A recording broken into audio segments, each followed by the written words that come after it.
है साहब, तो इसमें जो बात चल रही है, जो नेता प्रतिपक्ष कह रहे थे कि आप इतना लोन ले रहे हो, वो लोन किसके अगेंस्ट ले रहे हैं? Loan is as per the FRBM limit set by the central government. आज जो बात चल रही थी, जब ये बजट आया था तो बजट में ये बात थी ये पैसा कहाँ से आएगा। उस दिन भी मैंने यही चीज़ कही थी कि इस FRBM लिमिट के तहत ही ये पैसा आएगा जो आपने FRBM लिमिट बढ़ाई है, और उसकी जो हमारे को आपने 3 जो कंडीशंस दी हैं, इलेक्ट्रिसिटी रिफॉर्म्स वगैरह की जो 3 कंडीशन दी हैं, हमने वो 3 कंडीशंस फिलफिल करी हैं। जब वो 3 कंडीशंस हमने फिलफिल करी हैं, then only we are allowed to take the loan. तो इसलिए मैं आपसे कहना चाहूँगा कि जो एक्स्ट्रा पैसा आज लिया जा रहा है, जो नए इरिगेशन के प्रोजेक्ट्स, कैपिटल आउटले के जो इरिगेशन के नए प्रोजेक्ट्स आज हम ले रहे हैं, वो इसीलिए ले रहे हैं। आज इरिगेशन के ऊपर हम जितना पैसा खर्च कर रहे हैं, पहली बार हुआ है आज 50 सालों में कि इरिगेशन पर इतना पैसा खर्च हो रहा है। ERCP पर हमारी बात थी 9,600 करोड़ रुपया लेने की, जो बात थी कि भाई सेंट्रल गवर्नमेंट इसको अप्रूव करेगी, राष्ट्रीय परियोजना के तहत करेगी, जो आप लोगों ने नहीं करा।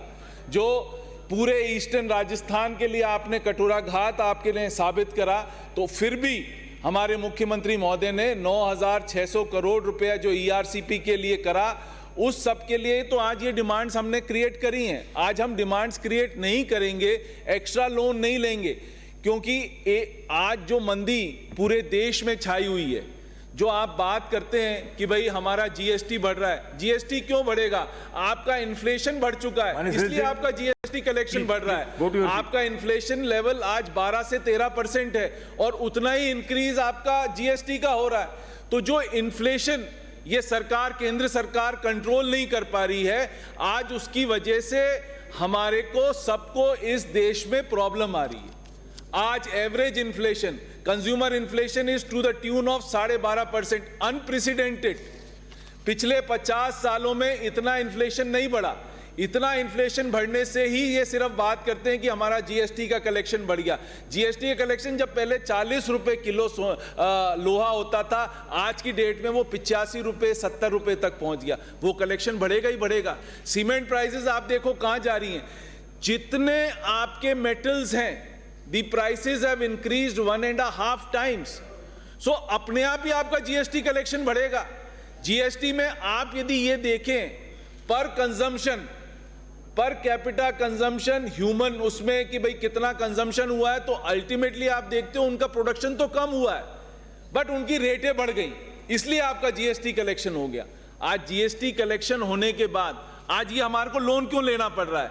यदि केंद्र सरकार 4.5 लाख करोड़ रुपया जो पेट्रोलियम और डीजल पर ये लोग कमाते हैं, उसमें से डेवल्यूशन कितना सा कर रहे हैं? 22,000 करोड़ का स्टेट्स को कर रहे हैं। उसमें से दे देना पैसा, तो स्टेट्स को ये लेने की जरूरत नहीं पड़ेगी। हम लोन लेने के लिए हमारे बाध्य नहीं करना पड़ेगा हमारे आपको।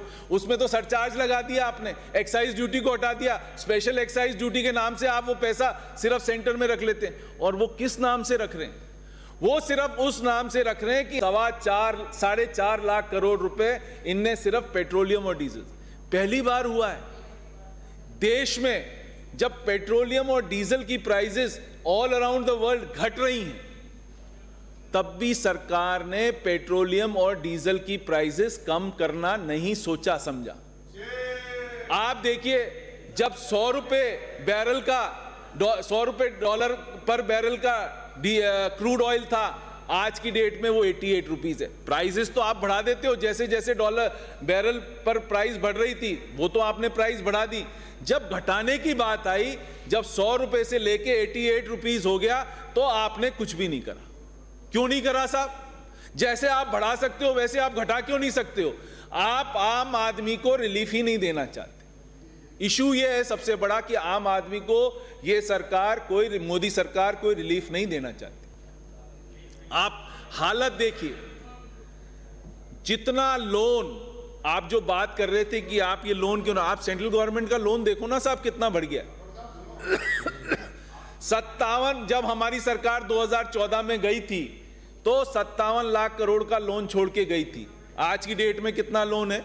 ये बोलेंगे कि नहीं बोलेंगे? 1,35,000 करोड़ का लोन है, यानी हर आदमी पर आपने लोन की जो संख्या बढ़ा दी, वो 1 लाख रुपए पर आदमी आपने लोन की वो कर दी।